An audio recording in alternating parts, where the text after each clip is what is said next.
मज्ञानतिमिरान्धस्य ज्ञानञ्जनशलाकया चक्षुरुन्मीलितं येन तस्मै श्रीगुरुवे नमः। नमो विष्णुपादाय कृष्णपृष्ठाय भूतले श्रीमते भक्तिवेदान्त स्वामिन्निति नामिने। नमस्ते सारस्वते देवे गौरवाणी प्रचारिणे निर्विशेषा शून्यवादी पाश्चात्यदेशतारिणे। नित्यानंद नमस्तुभ्यं प्रेमानंदप्रदायिने कलौ कल्मषनाशाय जानवापते नमः। नमो महावदन्याय कृष्णप्रेमप्रदायते कृष्णाय कृष्णचैतन्य नामने गौरतुसे नमः।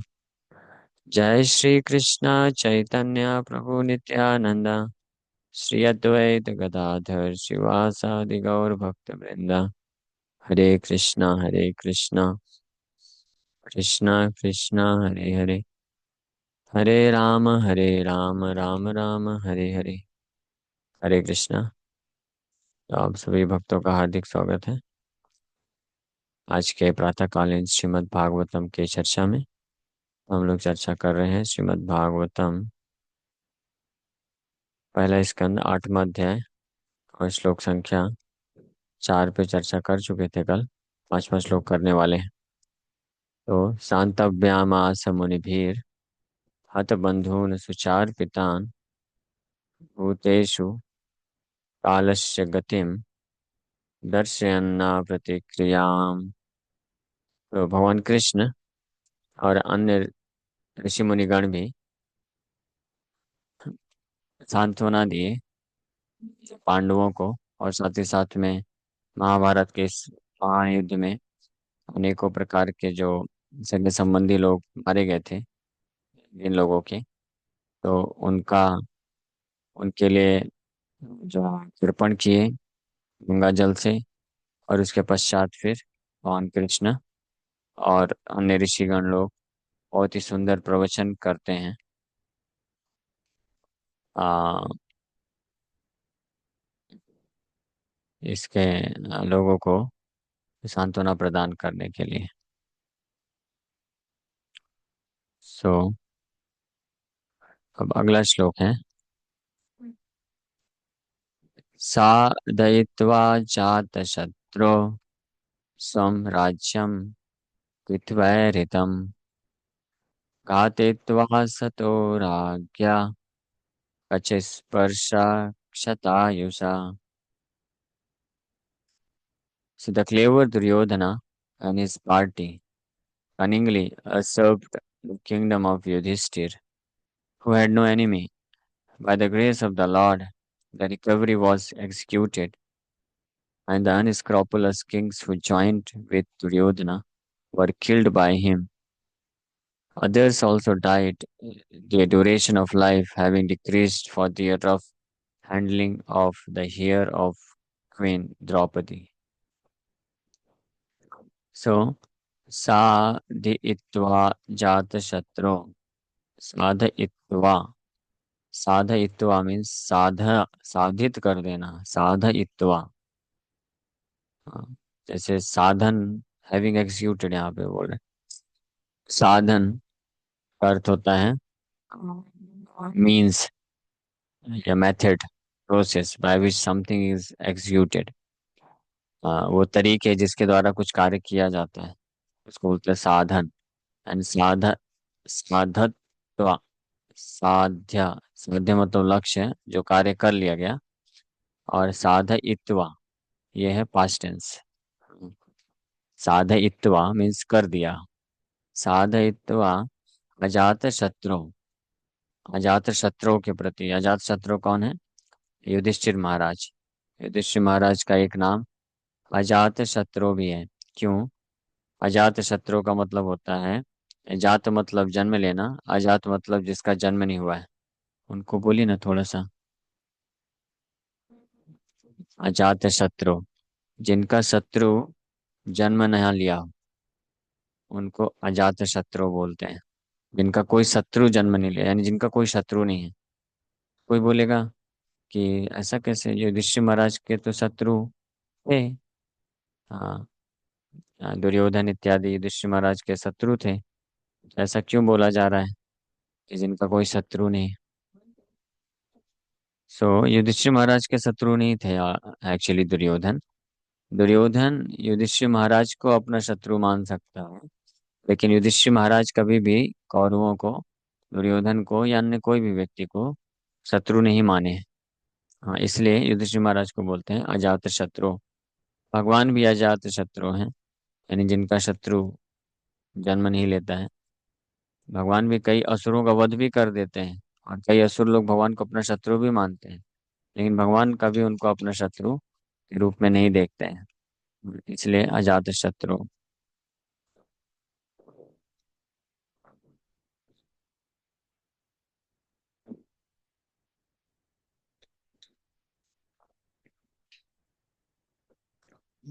सो युधिष्ठिर महाराज का एक प्रसंग आता है, जब दुर्योधन ने प्रकृति के कुछ नियम का उल्लंघन किया था, तो वरुण पार्षद आए थे और दुर्योधन को बंदी बना लिए थे। दुर्योधन अपने उनसे युद्ध किया लेकिन हार गया, और दुर्योधन को बंदी बना के ले जा रहे थे। तब युधिष्ठिर महाराज अर्जुन को रिक्वेस्ट करते हैं कि जो है छुड़ाओ दुर्योधन को। तो कुछ पांडव जो है इसमें सहमत नहीं थे, स्पेशली भीम, कि क्यों छुड़ाना, उसने तो हमारे ऊपर हमेशा अत्याचार ही किया है। अच्छी बात है कि उसको अपने किए का सजा मिल रहा है। लेकिन युधिष्ठिर महाराज बोले नहीं, वो हमारा भाई है। घर के अंदर हम लोग 100 और 5 हो सकते हैं, लेकिन बाहर 105 है। हाँ, युधिष्ठिर महाराज, फिर अर्जुन गए, और अर्जुन जो है युद्ध किए और दुर्योधन को छुड़ा दिए। ऐसे अनेकों ऐसे प्रसंग हैं जहाँ पे पता चलता है युधिष्ठिर महाराज किसी के प्रति ऐसी शत्रुता का भाव नहीं रखे। तो इसलिए अजात शत्रु, तो ऐसे अजात शत्रु के प्रति तो हम समझ सकते हैं कि दुर्योधन किस प्रकार का ईर्ष्या रखता होगा। यानी इससे पता चलता है साफ ईर्ष्या का भाव था दुर्योधन का पांडवों के प्रति। इसलिए तो युधिष्ठिर महाराज जो कि अजात शत्रु हैं, फिर भी उनके प्रति साधयित्वा अजात शत्रु स्वम राज्यम, उनके खुद के राज्य को जबरदस्ती जो है अ, हड़प लिया। The clever Duryodhana and his party cunningly, cunningly यानी चतुराई पूर्वक usurped the kingdom of Yudhishthira who had no enemy, जिनका कोई शत्रु नहीं है। स्वम राज्यम कित्वय, कित्वा means by the clever Duryodhana and party हरितम असब हरित घातयित्वा वसतः राज्ञः कच्छ स्पर्श शत आयुषा। सो भगवान कृष्ण के द्वारा ये जितने भी ये कितवय ऋतम स्वम राज्यम, युधिष्ठिर महाराज के खुद के राज्य को हड़पने वाले ये हेतु युधिष्ठिर महाराज जो कि अजात शत्रु हैं, तो उनके खुद के राज्य को हड़पने वाले कितवय, कितवय मतलब ये क्लेवर दुर्योधन पार्टी। एक शब्द आता है कैतव, कैतव मतलब धोखा देने वाले। तो कितवय यहाँ पे आया है कैसे धोखा देने वाले, चतुराई पूर्वक दुर्योधन और उनकी पार्टी ने राज्य को हड़प लिया था। ऐसे दुर्योधन एंड पार्टी को घातयित्वा, भगवान कृष्ण की कृपा से घातयित्वा मारने के पश्चात असतः, जो कि अनस्क्रूपलस तरीके से किया गया, और साथ ही साथ में उन लोगों को भी जो राज्ञा, राज्ञा मीन्स क्वीन, रानी के बच्चा हेयर्स स्पर्श रफली हैंडल्ड, यानी जब द्रौपदी का चीरहरण किया जा रहा था, तो उनके बालों को जो है रफ तरीके से हैंडल किया गया। तो इसके कारण क्षता आयुषा, उनका आयु जो है खत्म हो गया। तो ये भी एक इम्पोर्टेंट चीज है कि जो लोग स्त्रियों के साथ दुराचार करते हैं, दुर्व्यवहार करते हैं, तो उनका आयु जो है नष्ट हो जाता है। उनका आयु, ऐश्वर्य, मान सम्मान, ये सब नष्ट हो जाता है। स्पेशली अगर कोई बहुत ही चेस्ट लेडी है, अ, धार्मिक है, चेस्ट है, जैसे द्रौपदी, वो इतनी चेस्ट, वेरी चेस्ट लेडी। सो उनके प्रति, उनके बालों को स्पर्श किया, रफ हैंडलिंग किया गया, इसलिए उस सभा में जितने लोग थे सबका आयु खत्म हो गया। ये पावर होता है। एक जिस प्रकार से कोई एक बिल्कुल शुद्ध ब्राह्मण होता है और कोई बहुत महान तपस्वी होता है, उसके पास शक्ति होती है कि उसका अपमान करने से सामने वाला व्यक्ति पूरी तरह से नष्ट हो जाता है उस अपराध से, महान अपराध से। तो उसी प्रकार से अगर कोई स्त्री है जो कि चेस्ट है, पूरी तरीके से चेस्ट मतलब फेथफुल है, नॉट लाइक अ प्रोस्टिट्यूट, पुंसली, स्वैरिणी नहीं है। ये दो कैटेगरी के स्त्रियों का वर्णन भागवत में किया गया है।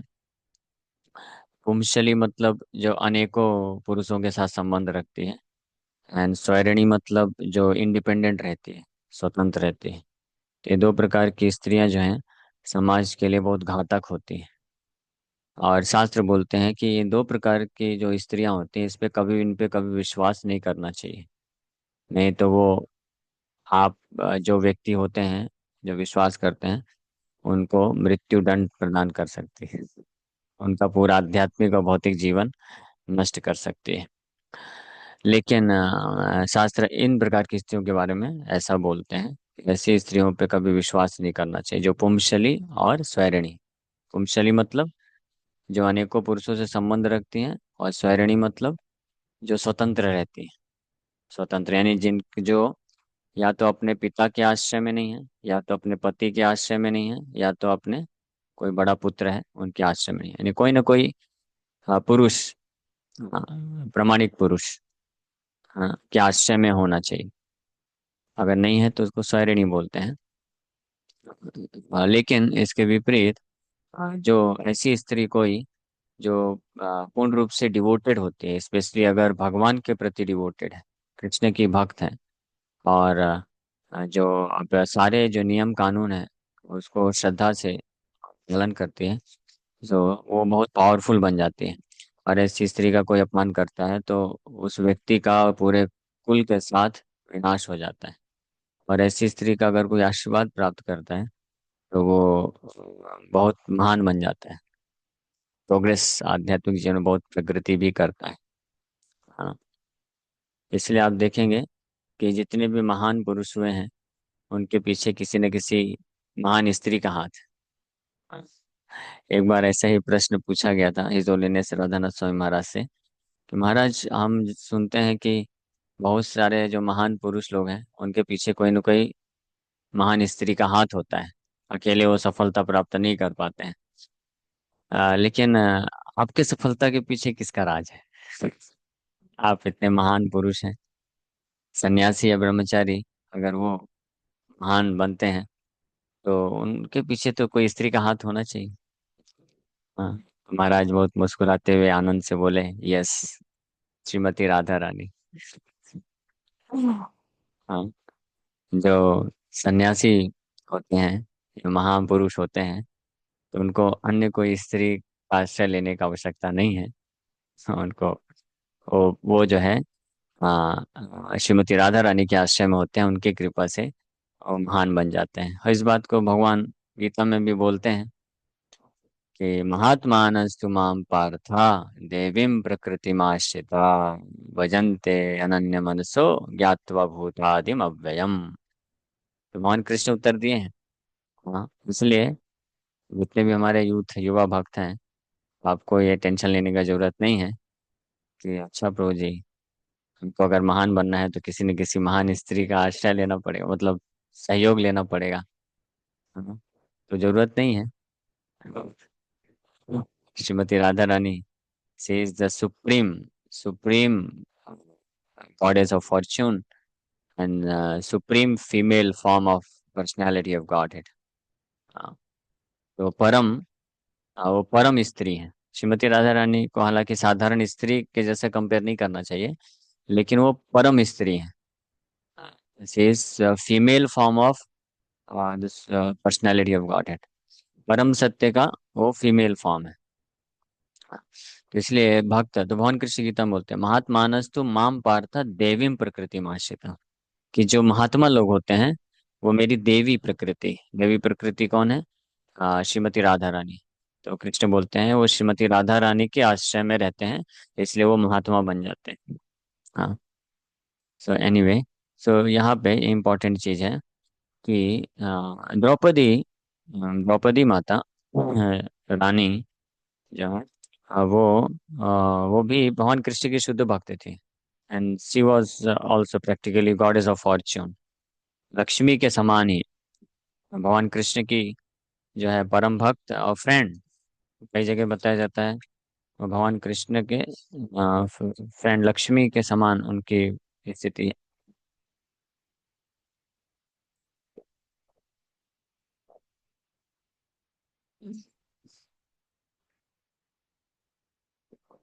और द्रौपदी को भी चेस्ट वुमेन माना बोला जाता है। तो इसलिए उनके प्रति अपराध करने के कारण ही ये पूरे उस सभा में जितने भी लोग थे, लाखों करोड़ों की संख्या में जो भी रहे होंगे, वो सबका मृत्यु सुनिश्चित हो गया था। हाँ, तो इसलिए भगवान की कृपा से घातयित्वा अशतः, असत लोग जितने भी सत नहीं असत लोग राज्ञा कच स्पर्श क्षत आयुषः। So by the grace of the Lord, the recovery was executed and the unscrupulous kings, भगवान की कृपा से जो स्वराज्यम युधिष्ठिर महाराज का खुद का जो राज्य था उसको वापस से प्राप्त किया गया, रिकवरी वॉज एक्सिक्यूटेड। और जितने भी अनस्क्रोपुलस किंग्स, अनस्क्रोपुलस किंग्स मतलब असत लोग। इसीलिए एक और जगह भागवत में जिस सभा में द्रौपदी माता का अपमान किया गया था उस सभा को असत सभा बोला गया है। अब प्रभुपाद जी उसमें वर्णन करते हैं कि जो भी सभा में किसी स्त्री के ऊपर दुराचार होता है, किसी स्त्री का शोषण किया जाता है, किसी स्त्री को क्या उसको क्या बोलते हैं, एक्सपोज किया जाता है, हाँ, तो वो सभा असत सभा कहलाती है। असत सभा का अर्थ होता है असेंबली ऑफ रॉक्स, डाकू, या असत लोग, अ, दुर्जन दुर्जन लोग। सत सत मतलब सज्जन, सज्जन, सज्जन समझ गया ना? तो सत सभा मतलब सज्जन लोग जहाँ पे रहते हैं, और असत सभा मतलब असज्जन लोग रहते हैं जहाँ पे, यानी दुर्जन लोग रहते हैं। तो इस प्रकार की सभा में जहाँ पे स्त्री का अपमान किया जाता है या स्त्री के ऊपर दुराचार किया जाता है या स्त्री को काम वासना की दृष्टि से देखा जाता है या उनको एक्सपोज किया जाता है, वो सभा में कभी भी सज्जन लोग नहीं जाते हैं। है ना? कौन लोग जाते हैं? दुर्जन लोग। समझ गए? तो आजकल उस समय तो एक ऐसी सभा लगी थी जिसमें द्रौपदी का चिरहरण किया जा रहा था। हाँ। लेकिन आजकल ये सभाएं हर जगह हैं, हर किसी के जेब में घूमती हैं, टेलीविजन में है। वही तो है ना? तो इस प्रकार का जो लोग देखते हैं जिसमें कोई स्त्री आती है आधे कपड़े पहन करके और ऐसे एक्सपोज करती है, लोग उसको देख करके शोषण की दृष्टि से देखते हैं। तो ये सब सभा कैसी है? असत सभा है। दुर्जन लोग ये कार्य करते हैं। सॉरी, मैं थोड़ा स्पष्ट बोल रहा हूँ। लेकिन जो भी व्यक्ति स्त्रियों के इस प्रकार से, जो आज के आधुनिक समाज में मूवीज में या थिएटर में या डांस क्लब में या क्या परफॉर्मेंस होता है और क्या होता है, जो भी होता है, ये फैशन शो हो गया या इस प्रकार के जो भी ऐसे कार्यक्रम होते हैं, चाहे ऑफलाइन या ऑनलाइन, हाँ, चाहे सभा में बाहर या मोबाइल के माध्यम से या टेलीविजन के माध्यम से, मूवीज के माध्यम से, ये जितने भी सभाएं होती हैं, ये सब सभाओं को, असेंबली को असत सभा बोला जाता है। और इसमें लोग जो लोग पार्टिसिपेट करते हैं वो सब के सब अनस्क्रूपलस कहलाते हैं, यानी असत लोग कहलाते हैं, दुर्जन कहलाते हैं। और ऐसे दुर्जनता के कारण उनका जो मृत्यु सुनिश्चित हो जाता है और उनकी आयु नष्ट हो जाती है। हाँ। So and the unscrupulous kings who joined with Duryodhana were killed by him. भगवान के द्वारा, भगवान कैसे मारे? काल के रूप में। तो ऐसे असत सभा में भाग लेने वाले जो दुर्जन व्यक्ति होते हैं उनका भगवान काल के रूप में आके विनाश कर देते हैं। हाँ। और न केवल उनका भौतिक शरीर का विनाश होता है बल्कि वो जन्म जन्मांतर साइकिल में फंस जाते हैं। उनका मृत्यु हो जाता है, आध्यात्मिक रूप से भी वो पतन हो जाता है। भगवान गीता में एक जगह और बताते हैं कि अघायुर इंद्रिया रामो अघायुर मोघम पार्थ सजीवति। हाँ, ऐसा व्यक्ति जो इंद्रिया राम हो, इंद्रियों को केवल आराम देने के लिए,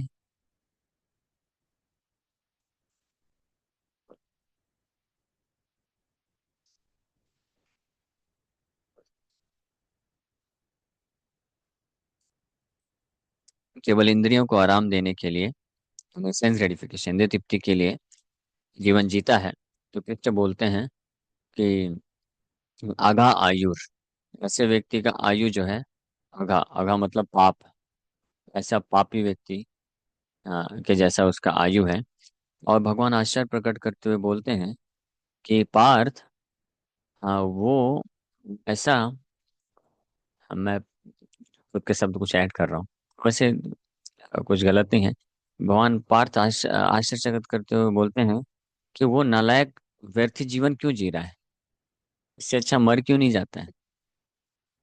आघा आयुर, आघा आयुर मोघम पार्थ सजीवती। मोघम, मोघम मतलब निरर्थक, व्यर्थ रूप में।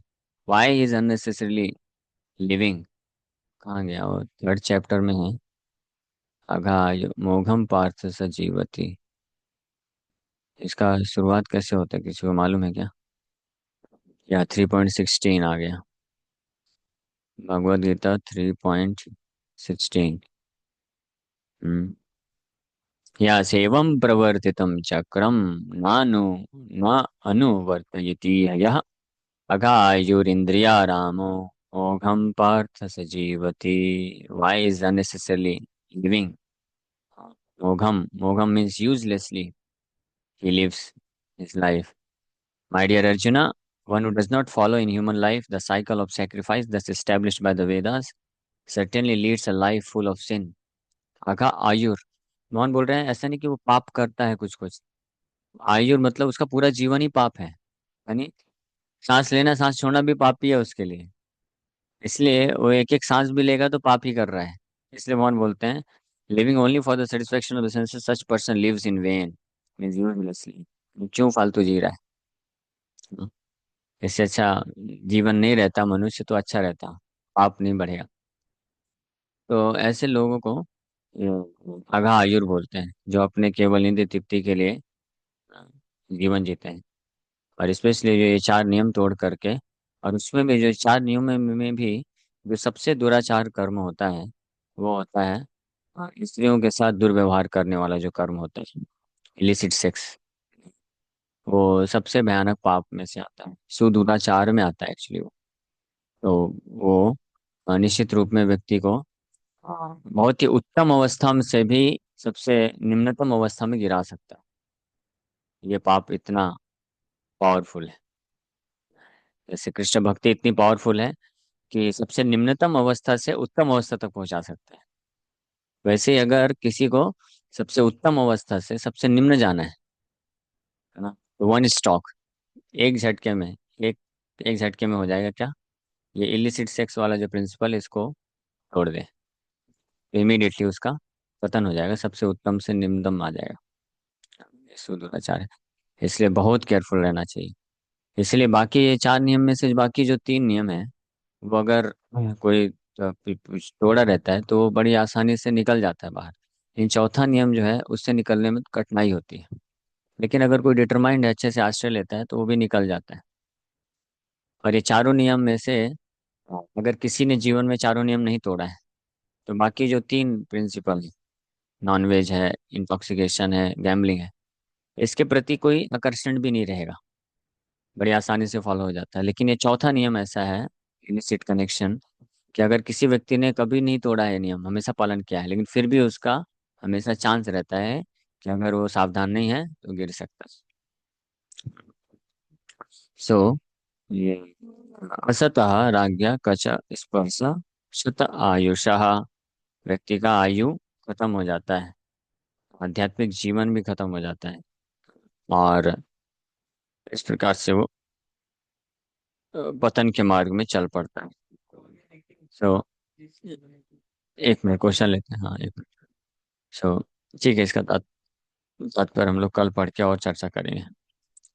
So thank you very much. किसी भक्त का कोई प्रश्न है तो पूछ सकते हैं, पहले ऑनलाइन ले लेते हैं, फिर उसका आपका लेते हैं। यस, ऑनलाइन भक्तों में से किसी का प्रश्न है?